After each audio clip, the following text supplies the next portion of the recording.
Les intervenants venus du Soudan, du Nigeria et d'Ouganda se sont joints aux participants ghanéens pour appeler d'une voix à la fin de l'ingérence occidentale, de l'exploitation des ressources et de l'assassinat de dirigeants africains. Les organisateurs ont salué le leadership révolutionnaire du capitaine Traoré, le comparant à un autre grand nom de la révolution panafricaniste, Thomas Sankara. Un message fort d'unité et de résistance contre l'hégémonie occidentale en soutien aux dirigeants africains qui luttent pour la liberté et la souveraineté de leur nation.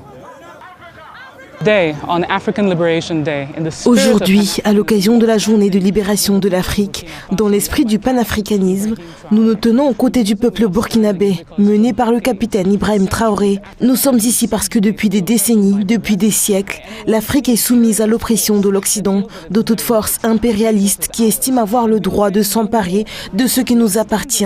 Nous n'en voulons plus. Nous sommes aux côtés de Traoré qui s'est dressé et qui a toujours montré qu'il était possible, comme son prédécesseur Sankara, de rester debout, qui a montré ce que cela signifiait d'être debout, ce que cela signifiait de revendiquer l'Afrique pour les Africains. Aujourd'hui, il y a donc des gens venus du Soudan, venus du Niger, de l'Ouganda, de tout le continent, et cela se passe à travers tout le continent. Nous ne voulons pas de l'ingérence de l'Occident, plus de démantèlement des systèmes destinés à servir les Africains, plus du pillage de nos ressources, plus du démantèlement des systèmes qui fonctionnent à notre avantage, plus du meurtre des dirigeants qui ont été mis au pouvoir pour assurer que notre continent puisse se développer.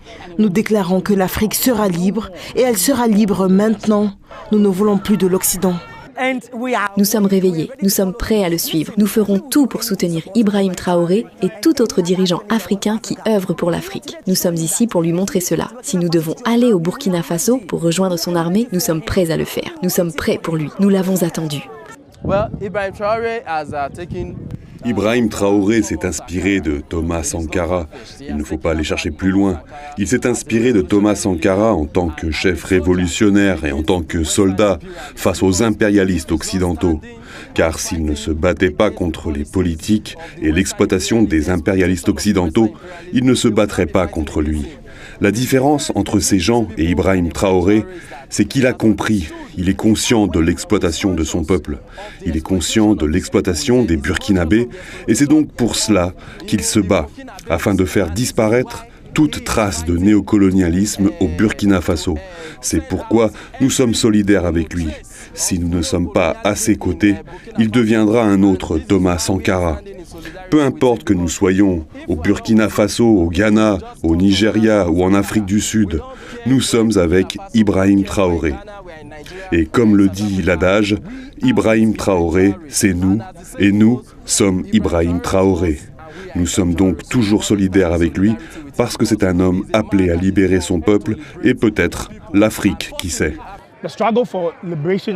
La lutte pour la libération et l'autodétermination n'est pas exclusive ou limitée au peuple burkinabé. À juste titre, elle est censée être une activité ou une affaire pour tout le continent. Nous ne pouvons pas rester les bras croisés et regarder l'Occident attaquer notre frère qui se bat pour la libération de son peuple. Historiquement, nous avons vu plusieurs cas où des dirigeants qui s'étaient levés pour défendre les intérêts de leur peuple avaient été soit renversés, soit assassinés par l'Occident. Comme l'a dit le célèbre Bob Marley, combien de temps allons-nous rester les bras croisés et les regarder tuer nos prophètes? Nous disons que nous n'en voulons plus. En voyant l'opposition acharnée contre Traoré, particulièrement de l'Occident, nous, le peuple d'Afrique, la jeunesse africaine, décidons de nous tenir solidaires aux côtés du peuple burkinabé et de son dirigeant Traoré et d'envoyer un fort message à l'Occident pour dire que Traoré n'est pas seul. Le peuple du Burkina Faso n'est pas seul dans sa lutte. C'est vraiment une lutte pour toute l'Afrique. Cette fois, comme je l'ai dit, la jeunesse africaine a l'envie de se tenir épaule contre épaule pour garantir que les intérêts de l'Afrique sont défendus.